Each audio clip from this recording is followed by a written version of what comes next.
Le grand livre de comptes glissa des doigts tremblants de Penelope Sterling. Il heurta le sol de la grange avec un bruit sourd, un bruit qui résonna dans tout son univers, car les chiffres qui s'étalèrent sur ses pages confirmaient ce qu'elle craignait depuis des mois. Son propre sang était en train de la voler. Elle appuya son dos contre le mur de bois brut du box à chevaux. Sa respiration était courte et saccadée. Elle essayait de comprendre ce qu'elle venait de découvrir. 5 ans. Sur 5 ans que son père était mort et lui avait laissé le ranch Sterling, le plus grand domaine de Valentine au Nebraska. Et chaque mois depuis, c'était la même chose. Son frère Marcus et son oncle Gerald détournaient de l'argent des comptes, du bétail vendu qui n'apparaissait jamais dans les registres, des loyers fonciers perçus qui s'évaporaient dans la nature, du matériel acheté au double de son coût réel. La différence finissait probablement dans leurs poches. La chaleur de septembre 1882 pesait sur elle comme un fardeau. La grange semblait étouffante, malgré les portes ouvertes à chaque extrémité. Elle leur avait fait confiance. Quand son père est décédé, elle n'avait que 21 ans. Elle s'était retrouvée avec un immense ranch à gérer. Elle y avait été reconnaissante de leur aide. Marcus était son frère aîné, âgé de 28 ans et plein d'assurance. Oncle Gerald était le frère de son père, un homme qui avait travaillé cette terre pendant des décennies. Comment aurait-elle pu savoir qu'il voyait son héritage comme leur opportunité? Mademoiselle Sterling, Penelope releva brusquement la tête, le cœur battant. Elle poussa rapidement le registre sous un tas de foin avec son pied. Une grande silhouette se dessinait dans l'embrasure de la porte de la grange. Elle était à contre-jour, éclairée par le soleil de l'après-midi. Elle le reconnut après un instant. C'était l'un des ouvriers agricoles que son frère avait engagé 2 mois plus tôt. Harrison quelque chose, irlandais, peut-être. Elle lui avait à peine parlé. Elle était trop occupée à essayer de comprendre pourquoi les comptes du ranch ne correspondaient jamais au travail effectué. Oui. Sa voix sortit plus assurée qu'elle ne se sentait. Harrison Irving entra dans la grange et elle put enfin bien le regarder. Il devait avoir environ 30 ans. Il avait les cheveux sombres qui méritaient une coupe, et ses yeux étaient d'une nuance inhabituelle de gris-vert. Il avait la carrure d'un homme qui avait passé sa vie à travailler dur. Des épaules larges, des mains calleuses. Le genre de force tranquille qui n'a pas besoin de s'annoncer. Mais c'est son expression qui attira son attention. Il y avait quelque chose de prudent dans sa façon de la regarder, comme s'il pouvait voir qu'elle tenait à peine le coup. « Pardonnez-moi, mademoiselle, mais votre frère m'a envoyé vous chercher. Il dit qu'il a besoin de vous à la maison pour le souper. » Penelope réprima une envie de rire amèrement. Bien sûr que Marcus la voulait à la maison. Il avait probablement besoin qu'elle signe autre chose, un autre document qu'elle aurait à peine le temps de lire.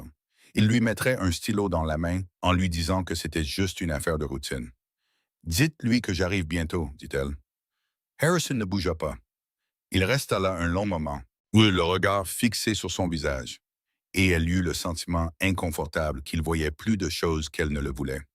Les traces de larmes sur ses joues, la dévastation dans ses yeux, la façon dont ses mains tremblaient encore. « Tout va bien, mademoiselle Sterling? » La question posée si doucement faillit la briser. Elle se redressa et releva le menton. Elle fit appel à chaque once de la fierté des Sterling que son père lui avait inculquée. « Je vais parfaitement bien, merci. Vous pouvez y aller. » Il hocha lentement la tête, mais quelque chose dans son expression lui dit qu'il ne la croyait pas une seconde. Il toucha le bord de son chapeau et se tourna pour partir, mais s'arrêta sur le seuil. « Si jamais vous avez besoin de quoi que ce soit, mademoiselle, n'importe quoi, je suis dans le coin. » Puis il disparut, laissant Penelope seule avec ses pensées tumultueuses, et la preuve accablante toujours cachée dans le foin à ses pieds. Elle attendit d'entendre ses pas s'éloigner avant de récupérer le registre. Elle épousseta la paille et fixa de nouveau les chiffres. Des milliers de dollars. Il lui avait volé des milliers de dollars. Et elle avait été trop confiante, trop naïve, trop prompte à croire que famille signifiait loyauté. Elle ne pouvait pas aller voir le shérif. Gerald était ami avec le shérif Tompkins depuis 30 ans. Elle ne pouvait pas aller à la banque. Marcus avait cultivé des relations avec tous les hommes d'affaires importants de Valentine. Elle était seule dans cette affaire, et cette prise de conscience était terrifiante. Ce soir-là, au souper, Penelope observa son frère et son oncle de l'autre côté de la table. Elle se demanda comment elle n'avait jamais rien vu auparavant. La nouvelle chaîne de montres coûteuses qui brillait sur le gilet de Marcus. les cigares importés que Gerald fumait après le dîner, la façon décontractée dont il discutait des plans pour le ranch comme s'il leur appartenait, comme si elle n'était qu'une figure de proue, un nom sur un papier pendant qu'il contrôlait tout. Pénélope, est-ce ce que tu écoutes? La voix sèche de Marcus la tira de ses pensées. Elle se força à se concentrer sur lui. Je m'excuse. Que disais-tu? Je disais que nous devons vendre le pâturage sud. La famille Carson souhaite agrandir son domaine et ils offrent un prix juste. Le pâturage sud, la terre préférée de son père. Là où il l'emmenait à cheval quand elle était petite. Là où les fleurs sauvages éclosaient au printemps et où l'herbe poussait si épaisse que le bétail engraissait rien qu'en broutant. Non, dit-elle doucement. Les sourcils de Marcus se haussèrent. Non. J'ai dit, non, nous ne vendons pas le pâturage sud. Oncle Gerald se pencha en arrière sur sa chaise. Son visage rond se plissa avec ce qui ressemblait à de la patience, mais ce qui semblait être de la condescendance. Allons, Penny, tu dois nous faire confiance sur ce coup. Le ranch a besoin de capital, et cette terre ne produit pas comme elle le devrait. Il lui fallut toute sa volonté pour ne pas frapper la table de ses poings, pour ne pas exiger de savoir où était passé tout l'autre capital. Mais elle se tut, elle ne pouvait pas encore abattre ses cartes, pas avant d'avoir trouvé quoi faire. J'y réfléchirai, dit-elle à la place. Et elle vit une lueur d'irritation dans les yeux de Marcus. C'est pour ça que père n'aurait jamais dû te laisser le ranch, dit Marcus, la voix glaciale. Tu n'as pas la tête aux affaires, tu es trop sentimental. Pénélope se leva brusquement, sa chaise raclant le plancher de bois. Je suis fatigué. Bonne nuit. Elle s'enfuit dans sa chambre avant que l'un ou l'autre ne puisse répondre. Elle ferma la porte à clé derrière elle et pressa son front contre le bois frais. Oui, ses mains tremblaient de nouveau et elle sentit les larmes lui brûler les yeux. Mais elle refusa de les laisser couler. Elle ne pouvait pas se permettre d'être faible. Pas maintenant. La semaine suivante, Pénélope commença à tout observer plus attentivement. Elle se mit à tenir ses propres livres de compte, enregistrant chaque transaction qu'elle pouvait observer. Elle compta elle-même le bétail lorsqu'il était ramené des pâturages. Elle vérifia les réserves de fourrage et la grange à matériel. Chaque anomalie qu'elle trouvait était comme un autre coup de poignard dans son cœur. Le vol était encore pire qu'elle ne l'avait d'abord découvert. Il ne se contentait pas de détourner de l'argent. Il démantelait systématiquement tout ce que son père avait construit, et ils utilisaient son nom pour le faire. Elle remarqua aussi autre chose. Harrison Irving était toujours dans les parages. Pas de manière intrusive, mais il semblait avoir le don d'être là où elle se trouvait. Quand elle partait à cheval pour compter le bétail, il travaillait dans cette section du pâturage. Quand elle était dans la grange à matériel, il réparait un harnais. Quand elle restait tard au bureau du ranch, elle pouvait le voir par la fenêtre, vérifiant les chevaux dans l'enclos voisin. Au début, elle pensa que Marcus lui avait peut-être dit de la surveiller, mais la présence de Harrison ne semblait pas menaçante. Au contraire, elle semblait protectrice, et cela la déconcertait. Pourquoi un ouvrier agricole se soucierait-il de la protéger de quoi que ce soit? Tout a changé un jeudi après-midi. Pénélope était dans le petit bureau qu'elle s'était aménagé dans la grange, loin de la maison principale où Marcus et Gerald passaient le plus clair de leur temps. Elle avait les registres étalés devant elle, à la fois ceux que son frère lui montrait et ses propres comptes soigneusement tenus. La preuve du vol était accablante, mais elle ne savait toujours pas quoi en faire. Ça fait beaucoup de chiffres. Pénélope sursauta, sa main se posant sur sa poitrine tandis que son cœur s'emballait. Harrison se tenait sur le seuil et elle se demanda depuis combien de temps il était là. Elle fit un mouvement pour couvrir les registres, mais c'était trop tard. Il les avait déjà vus. « Vous devriez frapper, dit-elle, essayant de paraître autoritaire plutôt qu'effrayée. La porte était ouverte. Il entra dans la petite pièce et soudain l'espace parut beaucoup plus petit. Et vous aviez l'air sur le point de pleurer, alors je me suis dit que frapper n'était peut-être pas la priorité. Elle ouvrit la bouche pour nier, puis la referma. À quoi bon? Elle était épuisée de porter ce fardeau seule, de prétendre que tout allait bien alors que son monde s'effondrait autour d'elle. Harrison s'approcha, les yeux fixés sur les registres. Puis-je? Elle devrait dire non. Elle devrait lui ordonner de sortir de son bureau et ne plus jamais parler de ça. Mais il y avait quelque chose dans son regard constant, quelque chose qui lui donnait l'impression que peut-être, juste peut-être, Elle n'était pas aussi seule qu'elle le pensait. Pourquoi cela vous importerait-il? Demanda-t-elle à la place. Il tira une chaise et s'assit en face d'elle, sa grande silhouette parvenant à se plier dans le petit espace sans qu'elle se sente à l'étroit. Parce que j'ai observé, Mademoiselle Sterling, j'ai observé et j'ai vu des choses qui ne collaient pas. Son souffle se coupa. Que voulez-vous dire? Je veux dire que j'ai travaillé dans des ranchs partout au Nebraska et au Colorado. Je sais à quoi ressemble une exploitation bien gérée et je sais à quoi ressemble le vol. Votre frère et votre oncle ne sont même plus discrets à ce sujet. Il désigna les registres. Hein? Et je suppose que vous l'avez compris aussi. Penelope sentit quelque chose se briser en elle et soudain les mots se déversèrent. Elle lui raconta tout. Comment elle avait découvert les anomalies. Combien d'argent elle pensait qu'ils avaient volé. À quel point elle se sentait impuissante à les arrêter. Harrison écouta sans l'interrompre, son expression s'assombrissant à mesure qu'elle parlait. Quand elle se tut enfin, il se renversa sur sa chaise et laissa échapper un long soupir.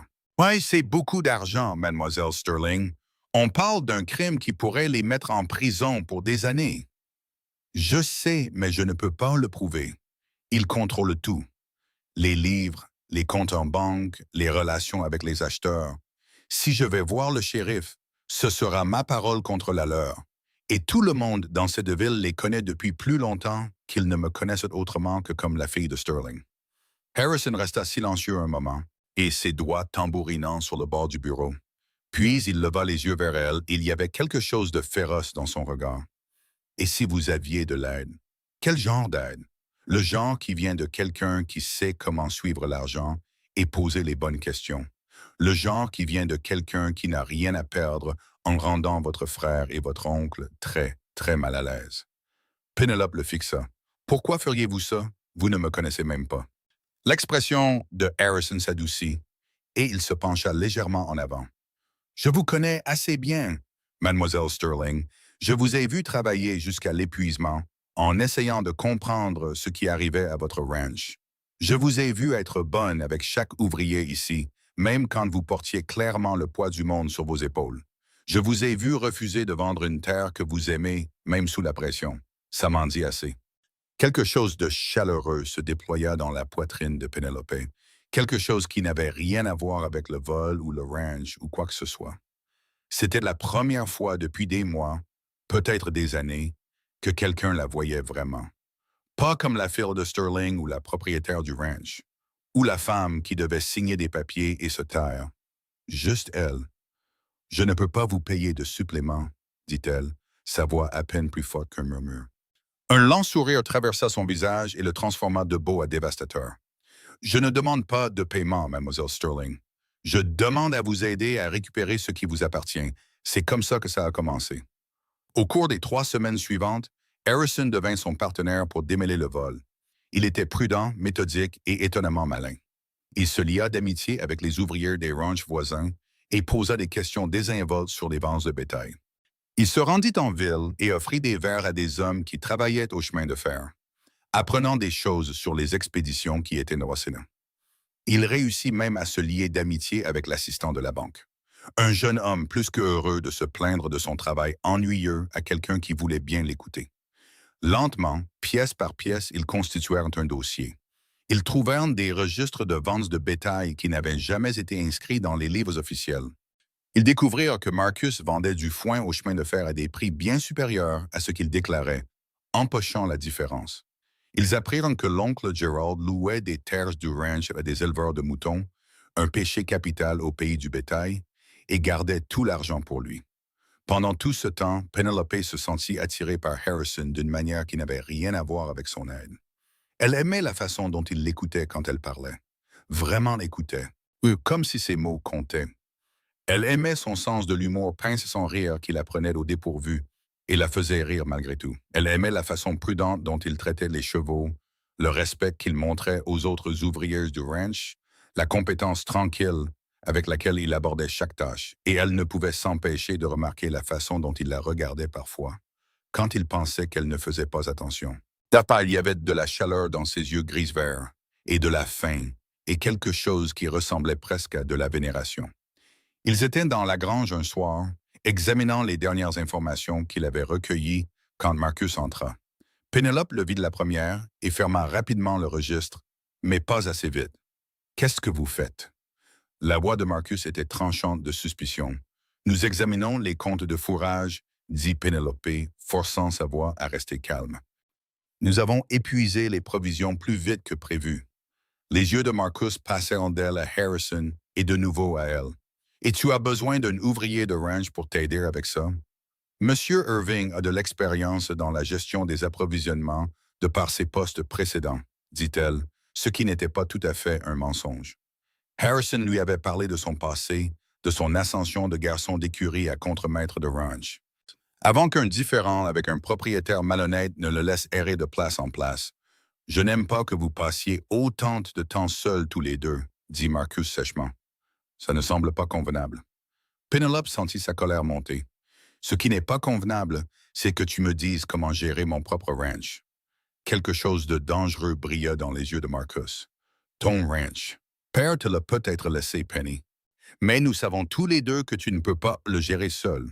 Sans Gerald et moi, tu aurais mené cet endroit à la ruine en moins d'1 an. Il lui fallut toute sa volonté pour ne pas lui jeter l'épreuve de son vol au visage à ce moment précis. Mais la main de Harrison trouva la sienne sous le bureau, ses doigts chauds et rassurants. Et elle se souvint de ce dont ils avaient discuté. Ils devaient attendre d'avoir tout jusqu'à ce que le dossier soit en béton. « Merci pour ta sollicitude, » dit-elle les dents serrées. « Monsieur Irving et moi avons terminé pour ce soir. » Marcus la fixa un long moment, puis se tourna et sortit. Dès qu'il fut parti, Pénélope laissa échapper un souffle tremblant. « C'était juste, » murmura Harrison, ses mains tenant toujours les siennes. Elle baissa les yeux sur leurs mains jointes, puis sur son visage. Il la regardait avec une intensité qui fit battre son cœur. « Harrison, je sais que ce n'est pas le bon moment, » l'interrompit-il. Sa voix basse et rauque. « Je sais que tu as assez de soucis sans que j'en rajoute. Mais j'ai besoin que tu saches que quand tout ça sera fini, quand nous nous serons occupés de ton frère et de ton oncle et que nous aurons récupéré ce qu'ils t'ont volé, j'aimerais avoir la permission de te faire la cour comme il se doit. » Le souffle de Pénélope se coupa. « Tu veux me faire la cour? J'ai envie de te faire la cour depuis environ le 2e jour où j'ai travaillé ici. Ah, quand je t'ai vu aider un des jeunes ouvriers à réparer une clôture qu'il avait abîmée, sans le faire se sentir stupide. Mais je me suis dit que la fille du patron était bien hors de portée pour un vagabond comme moi. » Il sourit légèrement. « Puis j'ai découvert que tu étais la patronne, ce qui aurait dû rendre la chose encore plus impossible, mais bizarrement, ça n'a pas été le cas. Elle devrait lui dire que c'était inapproprié. Elle devrait lui rappeler la différence de leur statut, même si elle ne s'était jamais beaucoup souciée de ces choses. Elle devrait se concentrer sur le vol et rien d'autre. » Mais en regardant Harrison, cet homme qui l'avait aidé sans rien demander en retour, qui la faisait se sentir forte, capable et vue, elle ne put se résoudre à le repousser. « Quand tout ça sera fini, dit-elle doucement, j'aimerais beaucoup ça. » Son sourire était comme le soleil perçant les nuages. Il porta sa main à ses lèvres et déposa un baiser sur ses jointures, ses yeux ne quittant jamais les siens. « Alors finissons-en, mademoiselle Sterling. » 2 jours plus tard, ils avaient tout ce dont ils avaient besoin. Harrison avait réussi à obtenir des copies des actes de vente des acheteurs. Elle montrait les montants réels payés pour le bétail Sterling comparés à ce que Marcus avait enregistré. Il avait des déclarations d'employés du chemin de fer sur les expéditions. Il avait même convaincu l'assistant de la banque de faire des copies des registres de dépôt. Il montrait de l'argent allant sur des comptes que Marcus et Gerald pensaient secrets.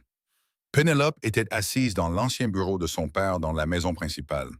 Les preuves étalées devant elle, elle ressentait un mélange de triomphe et de chagrin.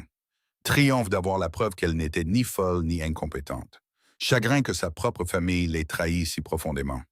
« Tu n'es pas obligé de les affronter toi-même, » dit Harrison de là où il se tenait près de la fenêtre, observant l'approche de la maison. « On peut aller directement voir le shérif avec ça. »« Non. » La voix de Pénélope était ferme. « J'ai besoin de les regarder dans les yeux. J'ai besoin qu'ils sachent que je sais. » Harrison se tourna vers elle, l'inquiétude visible dans son expression. Ça pourrait mal tourner, Pénélope.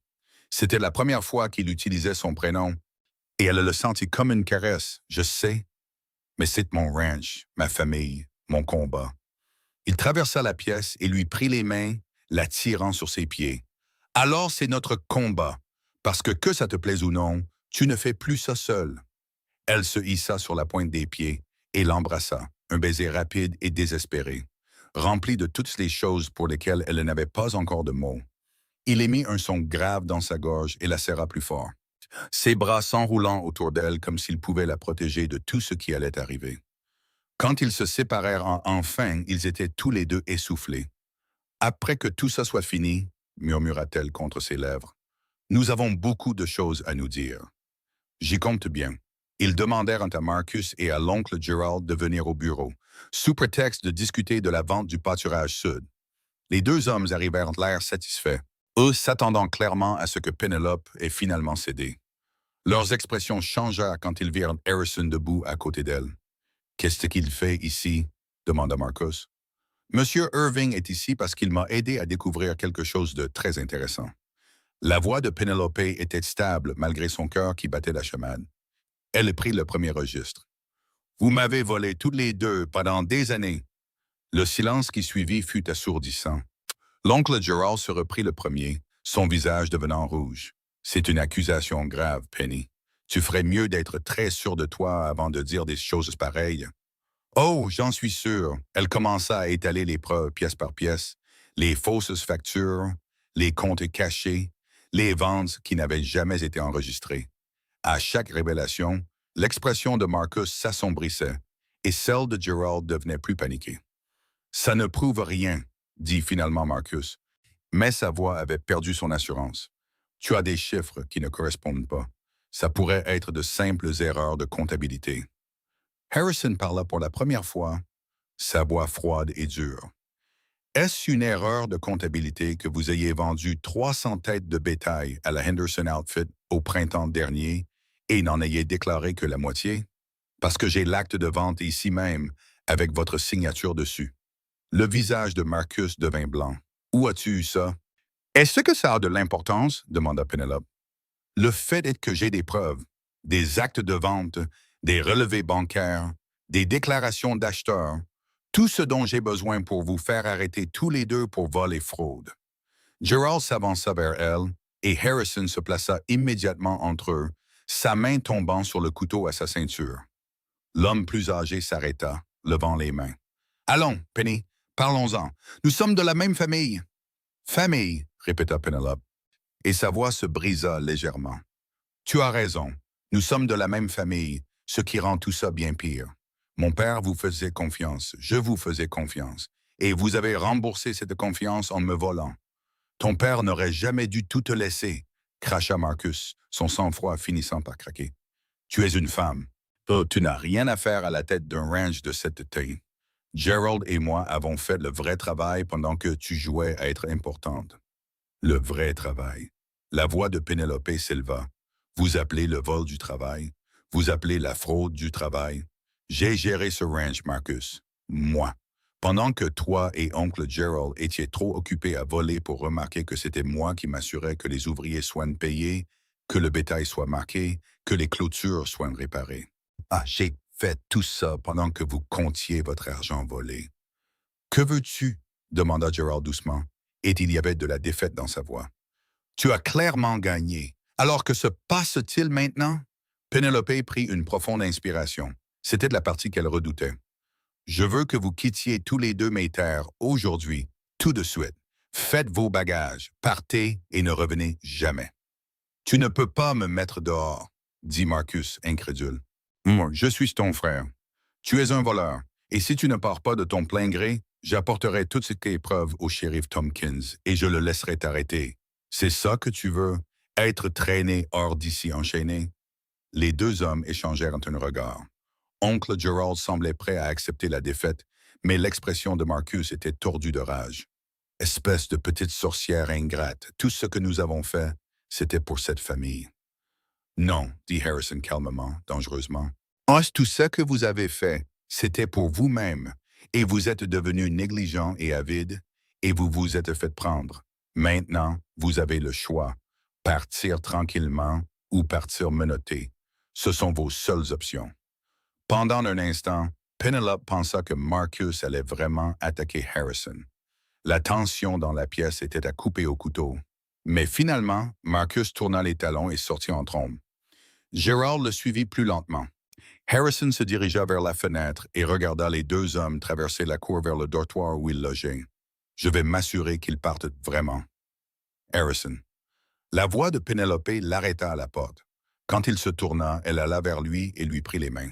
« Merci pour tout. » Il prit son visage dans ses mains, ses pouces caressant ses pommettes. « Tu n'as pas besoin de me remercier. C'est toi qui as fait ça, Penelope. Tu as compris. Tu as rassemblé les preuves. Tu leur as tenu tête. Ou j'ai juste aidé un peu. Tu as fait plus qu'aider un peu. » Elle se blottit contre son contact. « Je n'aurais pas pu faire ça sans toi. Si tu aurais pu, mais je suis content que tu n'aies pas eu à le faire. » Il déposa un baiser sur son front. « Attends ici, je vais m'assurer qu'ils sont partis, et ensuite nous aurons cette conversation que tu as mentionnée. » Il fallut 3 heures à Marcus et Gerald pour faire leur bagage et quitter le ranch. Penelope regarda depuis le porche de la maison principale leur chariot disparaître au bout de la longue allée, les emportant hors de sa vie. Elle se sentait vidée, épuisée et étrangement libre à la fois. Harrison vint se tenir à côté d'elle, sa présence solide et chaleureuse. « Comment tu tiens le coup? »« Je ne sais pas encore, » admit-elle. « Une partie de moi veut pleurer, et une autre veut brûler leur chambre juste pour être sûr qu'ils sont vraiment partis. Je suggérerais de ne rien brûler. Le feu a tendance à se propager. » Elle rit malgré elle, un son un peu hystérique. « Comment peux-tu être si calme face à tout ça? »« Je ne suis pas calme. Je suis furieux pour toi. » Il se tourna pour lui faire face complètement. « Mais en ce moment, ce dont tu as besoin, ce n'est pas ma colère. Ce dont tu as besoin, c'est de savoir que tu vas t'en sortir. Mieux que bien. »« Comment peux-tu en être si sûr? » »« Parce que j'ai vu de quoi tu es capable, Penelope Sterling. Tu as géré ce ranch alors que tout le monde travaillait contre toi. Maintenant, imagine ce que tu peux faire avec des gens qui te soutiennent vraiment. » Elle leva les yeux vers lui. Cet homme qui était apparu dans sa vie au moment exact où il le fallait. Et elle sentit quelque chose se mettre en place. « Reste. Quoi? Reste. Ne sois pas juste un autre ouvrier de ranch. Sois mon contremaître. Aide-moi à reconstruire cet endroit de la bonne manière. » Elle prit une inspiration. « Et fais-moi la cour comme tu as dit que tu le voulais. » L'expression de Harrison s'adoucit en quelque chose qui lui fit mal au cœur. « Tu es sûr? Les gens vont parler, la patronne et son contremaître. Je me fiche de ce que les gens disent. J'ai passé trop de temps à me soucier de ce que les gens pensent, à faire confiance aux mauvaises personnes parce qu'elles étaient de la famille ou parce que c'était ce qu'on attendait. Je veux me faire confiance pour une fois. Et je suis sûr que ce que je ressens pour toi est réel. » Il la prit dans ses bras et elle s'y laissa aller volontiers, pressant son visage contre sa poitrine et respirant l'odeur de cuir, de foin et de quelque chose qui était juste Harrison. « Je ne vais nulle part, » murmura-t-il contre ses cheveux. « Ni maintenant, ni jamais si tu veux de moi. » Ils restèrent ainsi un long moment, se tenant l'un l'autre alors que le soleil descendait dans le ciel et peignait tout en or. Penelope sentit ses dernières peurs et incertitudes s'évanouir, remplacées par quelque chose qu'elle n'avait pas ressenti depuis très longtemps. L'espoir. Les mois suivants furent durs, mais ce fut du bon travail. Penelope se jeta à corps perdu dans la réparation du ranch. Elle utilisa les registres que Harrison l'avait aidé à compiler pour comprendre l'étendue des dégâts. Elle vendit une partie des terres les moins productives pour rembourser les dettes que Marcus lui avait cachées. Elle engagea de nouveaux ouvriers, des hommes de bien pour qui Harrison se portait garant. Elle renégocia les contrats avec les acheteurs, établissant sa propre réputation, distincte de celle de son père. Et pendant tout ce temps, Harrison était à ses côtés. Il était tout ce qu'un contremaître devrait être, organisé, juste, compétent. Mais il était aussi plus que ça. Il était son partenaire dans tous les sens du terme. Ils passaient leur journée à travailler côte à côte et leur soirée sur le porche de la maison principale, à planifier, à rêver et à apprendre lentement tout l'un de l'autre. Elle apprit qu'il avait grandi à Saint-Louis, le plus jeune de 4 frères, et qu'il était parti vers l'Ouest à 18 ans pour échapper à une vie qu'il ne voulait pas. Elle apprit qu'il aimait les orages et détestait les matins, et qu'il avait un faible pour la tarte aux pommes. Elle apprit qu'il était patient et gentil, mais qu'il avait une volonté de faire quand il s'agissait de protéger les gens qu'il aimait. Il apprit qu'elle avait toujours eu l'impression de décevoir son père en naissant fille au lieu de fils. Il apprit qu'elle montait à cheval mieux que la plupart des hommes et qu'elle avait une tête pour les chiffres qui frisaient le génie. Il apprit qu'elle pleurait devant de beaux couchers de soleil et riait à de mauvaises blagues, et qu'elle rêvait de faire du ranch Sterling non seulement un succès, mais une légende. Valentine, au Nebraska, observa leur cours avec intérêt. Certaines personnes chuchotaient que c'était inapproprié, que Penelope aurait dû choisir quelqu'un de son rang. Mais la plupart des gens voyaient ce qui était évident pour quiconque avait des yeux, que Harrison Irving et Penelope Sterling étaient éperdument amoureux, et qu'ensemble, ils transformaient le ranch en quelque chose de spécial. C'était un soir froid de novembre, près de 3 mois après le départ de Marcus et Gerald, quand Harrison demanda à Penelope de faire une promenade à cheval avec lui.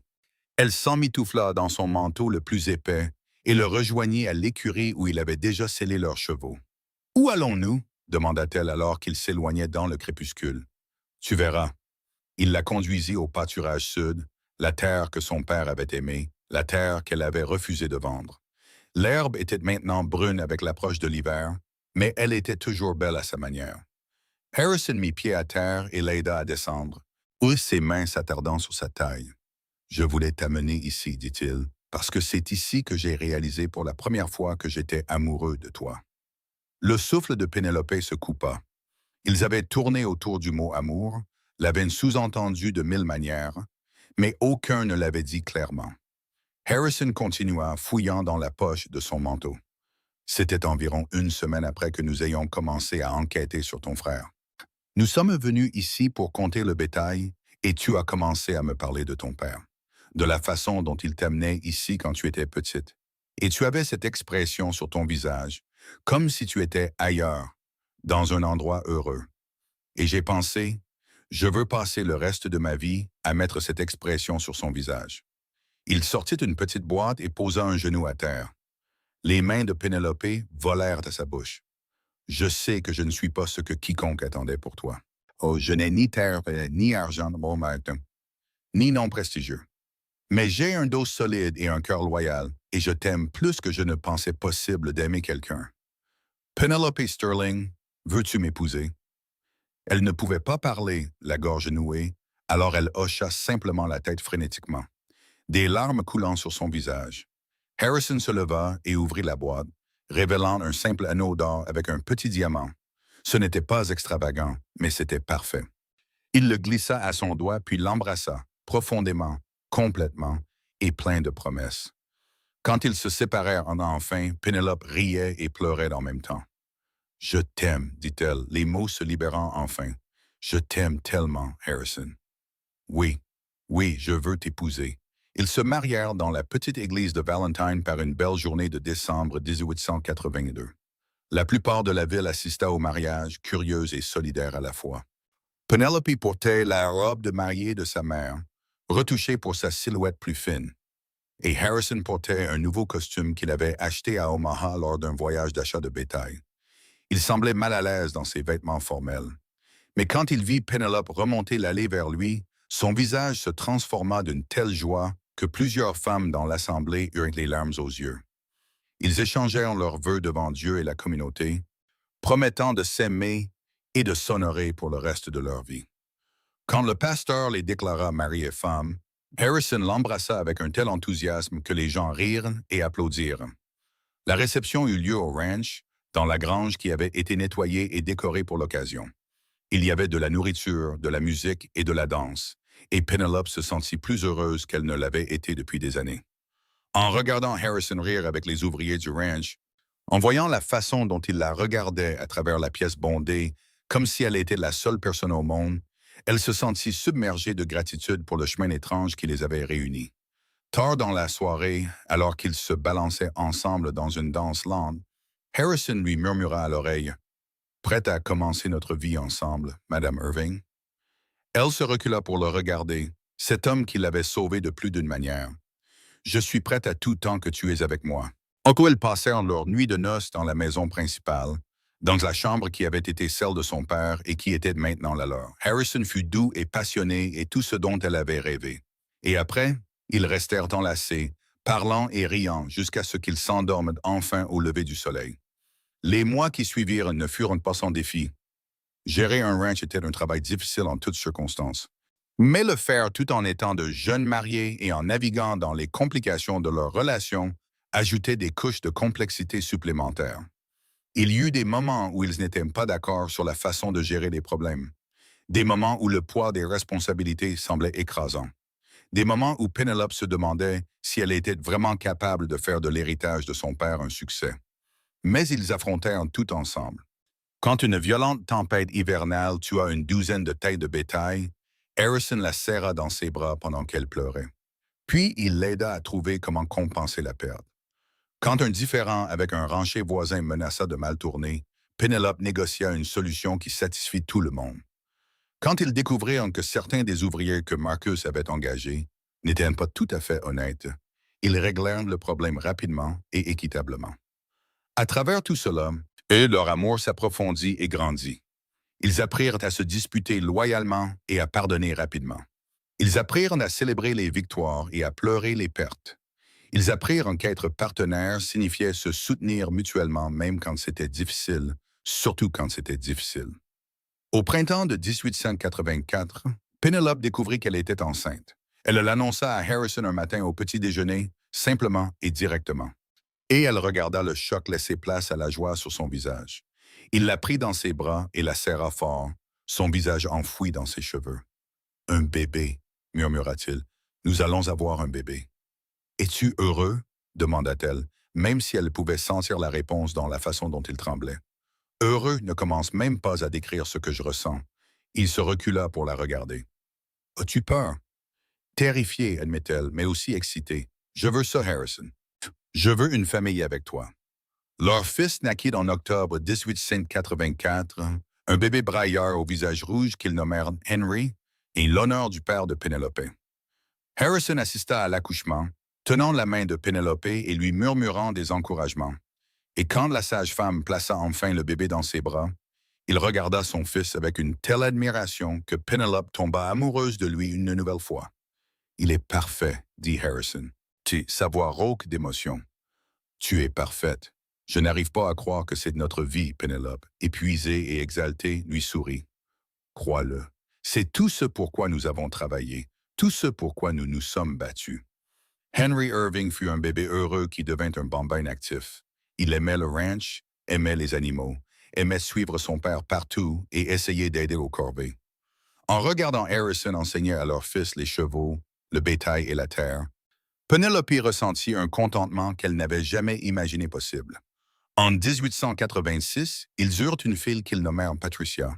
Elle était plus calme que son frère, plus réfléchie, avec les yeux gris-verts de son père et les cheveux sombres de sa mère. Penelope aimait voir ses enfants grandir, aimait le chaos, le désordre et la joie qu'ils apportaient à la maison. Le ranch Sterling continua de prospérer sous leur direction. Ils avaient remboursé toutes les dettes que Marcus et Gerald avaient cachées. Ils avaient agrandi le troupeau et amélioré le cheptel reproducteur. Ils s'étaient bâti une réputation de commerce équitable et de bétail de qualité.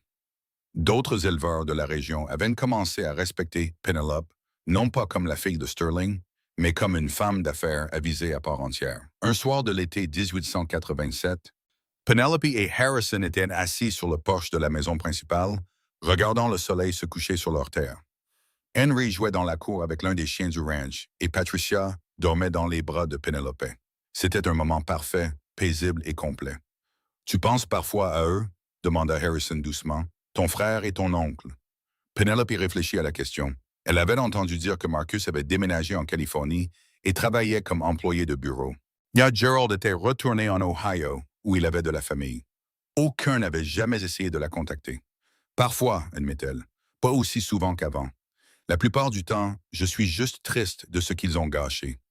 Ils auraient pu faire partie de ça, de quelque chose de bien. Au lieu de ça, ils ont choisi la cupidité et la tromperie. Regrettes-tu de les avoir dénoncés? Non. Sa réponse fut immédiate et ferme. Ils m'ont volé. Ils ont volé l'héritage de mon père. Donc ils m'ont traité comme si j'étais trop stupide pour m'en apercevoir. Si je les avais laissés s'en tirer, je n'aurais jamais pu me respecter et je n'aurais jamais eu la chance de voir ce que ce ranch pouvait devenir. Harrison tendit la main et prit sa main libre, entrelaçant ses doigts avec les siens. Je suis fier de toi. Je ne sais pas si je te le dis assez, mais je suis tellement fier de la femme que tu es.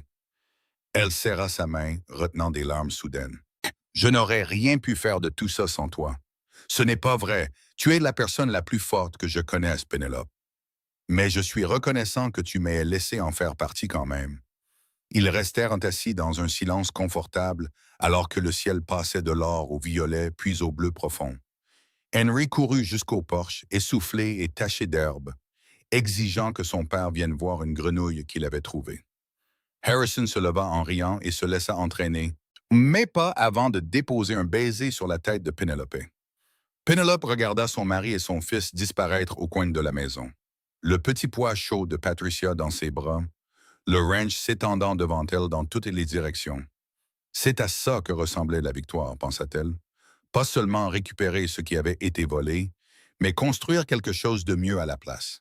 Pas seulement survivre à la trahison, mais apprendre à faire confiance à nouveau. Pas seulement gérer un ranch, mais créer un foyer, une famille, un héritage. Les années continuèrent de passer au rythme régulier de la vie du ranch. Ils eurent un autre enfant, un fils qu'ils nommèrent James en 1889. À ce moment-là, Henry était assez grand pour commencer à apprendre le vrai travail du ranch et il s'y mit avec enthousiasme. Patricia montrait plus d'intérêt pour le côté commercial des choses. Et Penelope commença à enseigner à sa fille les registres et les comptes, déterminée à ce que ses enfants grandissent en comprenant la valeur du travail honnête et d'une gestion prudente. Harrison se révéla être un aussi bon père qu'il était un mari et un contremaître. Il était patient avec les questions sans fin des enfants, créatif pour trouver des moyens de rendre les corvées amusantes, et absolument dévoué à leur bonheur et à leur sécurité. Penelope aimait le voir avec leur famille. Homme aimait la vie qu'ils avaient construite ensemble sur les cendres de la trahison et du vol. En 1891, près d'une décennie après leur mariage, Penelope et Harrison firent un rare voyage loin du ranch pour assister à une réunion de l'Association des éleveurs de bétail à Omaha. C'était la première fois qu'ils étaient seuls ensemble, sans enfants, sans ouvriers de ranch ou sans responsabilité depuis des années. Lors de leur dernière nuit en ville, ils dînèrent dans un restaurant chic, se sentant un peu déplacés dans leurs vêtements formels. Au dessert, Harrison tendit la main à travers la table et prit la sienne. « J'ai réfléchi, dit-il. C'est dangereux, le taquina-t-elle. Il sourit. J'ai pensé au jour où je t'ai vu pour la première fois dans la grange, avec ce registre à tes pieds et la dévastation sur ton visage. Et j'ai pensé à tout le chemin que nous avons parcouru depuis. Nous avons parcouru un très long chemin, acquiesça-t-elle. Parfois, j'ai l'impression que c'était une autre vie. C'était une autre vie. Nous étions des personnes différentes à l'époque. Il porta sa main à ses lèvres, ses yeux chaleureux posés sur son visage. Mais je veux que tu saches que je referai tout. Chaque moment, chaque défi, chaque combat, parce que ça a mené à ça, à nous, à notre famille, à une vie que je n'aurais jamais rêvé d'avoir. Penelope sentit des larmes lui piquer les yeux. Je ressens la même chose. Le vol a été la pire chose qui me soit jamais arrivée. Mais il m'a aussi donné toi, et je ne peux pas regretter quoi que ce soit qui m'ait mené à toi. À nous, dit Harrison en levant son verre. À nous, fit-elle écho, trinquant avec lui. Ils retournèrent au ranch le lendemain, retrouvant leurs enfants, leur travail et leur vie. Ce n'était pas toujours facile. Il y avait des sécheresses, des hivers rudes, des fluctuations du marché et tous les autres défis liés à l'élevage. Il y avait des désaccords, des décisions difficiles et des moments de doute, mais ils affrontaient tout ensemble, partenaires dans tous les sens du terme. À mesure que les enfants grandissaient, le ranch Sterling devint connu comme l'une des exploitations les plus prospères du Nebraska. Les gens venaient de partout pour acheter leur bétail et apprendre de leurs méthodes. Penelope devint une voix respectée au sein de l'Association des éleveurs, vers l'une des rares femmes à obtenir une telle reconnaissance. Harrison était connu comme l'un des meilleurs cavaliers et gestionnaires de ranch de l'État. Mais plus que leur succès, ils étaient connus pour leur partenariat. Les gens parlaient de la façon dont Harrison regardait sa femme, de la façon dont Penelope consultait son mari pour chaque décision importante, de la façon dont ils travaillaient ensemble comme une unité sans faille. Les jeunes couples les prenaient en exemple de ce que le mariage pouvait être lorsque deux personnes se respectaient et se soutenaient vraiment. Henry devint un jeune homme grand et fort, avec la compétence tranquille de son père et l'esprit vif de sa mère. Patricia devint une négociatrice et une femme d'affaires habile, ne surprenant personne. James était encore jeune, mais montrait des signes d'être le plus sociable des enfants, se faisant des amis facilement et charmant tous ceux qu'il rencontrait. Un soir chaud du printemps de 1895, toute la famille était réunie sur le porche de la maison principale. Henry venait de rentrer d'un voyage d'achat de bétail dans le Wyoming, plein d'histoires et d'enthousiasme. Patricia se plaignait de bonne humeur d'une négociation de contrat difficile qu'elle avait menée. James harcelait Harrison pour qu'il lui apprenne à utiliser le lasso. Penelope était assise dans son fauteuil préféré, observant la scène se dérouler devant elle, et elle ressentit une vague de gratitude si forte qu'elle lui coupa le souffle. C'était pour ça qu'elle s'était battue. C'était ce qu'ils avaient construit ensemble. Pas seulement un ranch prospère, mais une famille, un foyer, une vie pleine d'amour, de rire et de sens. Harrison croisa son regard de l'autre côté du porche et lui fit un clin d'œil. Et elle lui sourit en retour, en se souvenant du cowboy qui était apparu dans sa grange par une chaude journée de septembre et avait tout changé. Le cowboy qui l'avait aidé à découvrir que sa famille la volait. Le cowboy qui s'était assuré qu'elle récupère ce qui lui appartenait. Le cowboy qui était devenu son mari, son partenaire, son amour. « À quoi penses-tu » demanda Harrison plus tard cette nuit-là, alors qu'il se préparait à se coucher. « À tout » dit-elle simplement. « Au chemin que nous avons parcouru, à la chance que nous avons. » Il la prit dans ses bras, et après toutes ces années, l'étreinte ressemblait toujours à un retour à la maison. « Nous avons de la chance, mais nous avons aussi travaillé pour ça, Pénélope. Nous nous sommes battus pour ça. Ne l'oublie jamais. Je ne l'oublierai jamais. » Elle leva les yeux vers lui, cet homme qui s'était tenu à ses côtés à travers tout. « Je t'aime, Harrison Irving. Je t'aime aussi, Penelope Irving. Aujourd'hui, demain et pour le reste de nos vies. » Ils se couchèrent ensemble, et Harrison la serra contre lui, son dos contre sa poitrine, son bras drapé sur sa taille. C'était ainsi qu'ils dormaient chaque nuit, et Penelope ne pouvait imaginer se sentir plus en sécurité ou plus comblée qu'à ce moment-là. Dehors, le ranch s'endormait. Le bétail dans les pâturages, les chevaux dans la grange, les poules dans leur poulailler. La terre qui s'étendait dans toutes les directions, une terre pour laquelle on s'était battu, qu'on avait reconquise et aimée. Et à l'intérieur de la maison principale, dans la chambre des maîtres, un couple qui avait commencé comme patronne et ouvrier de ranch, qui était devenu partenaire, puis amant, puis mari et femme, dormait paisiblement. Ils avaient affronté la trahison et s'étaient battus pour la justice. Ils avaient construit une vie et élevé une famille. Ils avaient transformé le vol et la tromperie en triomphe et en héritage. Le ranch Sterling continuerait pendant des générations, transmis à leurs enfants et petits-enfants. Un témoignage de ce qui pouvait être construit lorsque deux personnes affrontaient le monde ensemble. Mais plus qu'un ranch prospère, le véritable héritage de Penelope et Harrison était l'amour qu'ils partageaient. Un amour qui avait commencé dans une grange avec des registres volés et qui était devenu quelque chose d'inébranlable et d'éternel. Dans les années qui suivirent, alors qu'ils vieillissaient et que les enfants prenaient plus de responsabilités pour le ranch, Penelope et Harrison restèrent aussi dévoués l'un à l'autre qu'ils l'avaient été au début. Ils passaient leur soirée sur le porche, regardant le coucher du soleil et réfléchissant à la vie qu'ils avaient construite. Ils assistèrent au mariage de leurs enfants et accueillirent leurs petits-enfants avec joie. Ils continuèrent à travailler côte à côte, partenaires en tout jusqu'à la toute fin.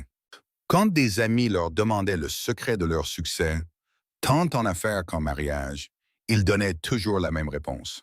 La confiance, disaient-ils, l'honnêteté, la volonté de se battre pour ce qui compte, et la compréhension que parfois, les plus grandes bénédictions se déguisent en les pires trahisons, parce qu'elles vous forcent à devenir plus fort que vous ne l'auriez jamais cru possible. Le cowboy avait découvert que sa famille la volait, et il s'était assuré qu'elle récupère ce qui lui appartenait. Mais dans le processus, ils avaient tous deux découvert quelque chose d'encore plus précieux. Ils s'étaient découverts l'un l'autre, et ce faisant, ils avaient découvert le genre d'amour qui change tout. Le genre d'amour qui bâtit des empires, élève des familles et perdure à travers tous les défis que la vie vous lance. le genre d'amour pour lequel il valait la peine de se battre à l'époque et pour toujours. Et ainsi, ils vécurent heureux et satisfaits pour le reste de leurs jours au Ranch Sterling à Valentine, au Nebraska, entourés de la famille et de la vie qu'ils s'étaient battus si durement pour créer. C'était une belle fin, celle qu'ils méritaient tous les deux, et ils enchérirent chaque instant ensemble.